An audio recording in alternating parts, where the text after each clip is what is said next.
So I'm actually sitting in the car now with the engine running and the OBDIIC&C plugged in, and you can see the live data. And now we've got the battery voltage. That's the 12 volt battery voltage, so it's 13.9 volts, and we've got the actual pack voltage here.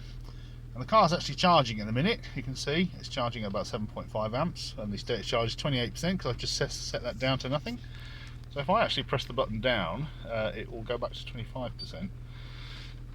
So it's reset it down to 25%, and it will be charging away. And you can see on the display here, there's virtually no bars, but there is some regeneration going on, as you can see there. So if I click up and set it to 75%, the charge disappears straight away, and the state of charge chugs its way up to the top of the gauge and give us 8 bars, as you can see there.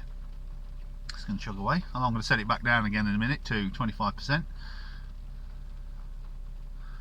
So there we are, 8 bars for those who don't see that very often, because we've just set that with this to 75%.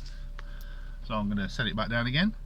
So I'll set it back down to 25%, and you'll see that it started charging immediately.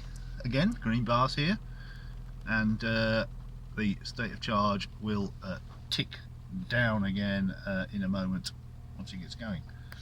So there we go, state of charge back at 25%. I can set it to medium as well, which would be left. I'm not going to reset the usable capacity at the minute because it's pointless, because it's already at the maximum, which is 75%. So by changing the state of charge, obviously you can make it charge, you see. So I'm just sitting here with it ticking over, and it forces it to charge for like 5% to bring the cells up a bit.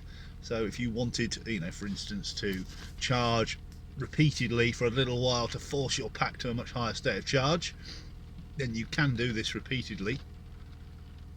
Or alternatively, if you wanted to keep setting it high so that the car would keep draining the pack, then you could also do that as well. You've got to be careful, but you know, it can be quite useful. And the weather's obviously dire here now, and it's raining. So I'll just turn it off, then back on again.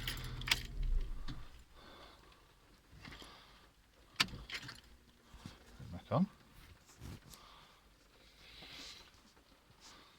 And we'll see that the state of charge is chugging down to 25%, as we saw earlier on.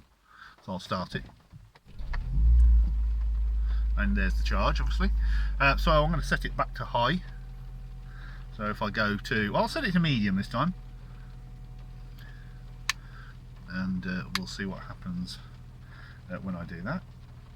Let's wait for the gauge to start up. Okay, so I've set it to 50% now, so the bars should go up to somewhere in the middle, and the regen has obviously gone away again.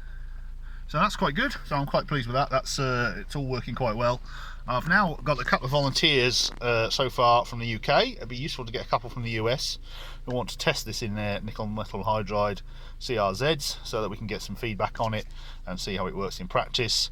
The IPU temperature display is not quite right yet. I've got to sort that one out, but I'm still gathering useful data from the car about other functions like resetting the usable capacity.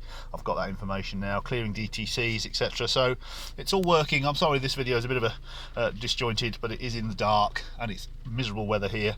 So one final demo. So there's the gauge, there's the display. I'm just going to press up and set it to 75%, and the bars should increase straight away, as you can see there, and it should go to the full 8 bars, which we like to see. There we are.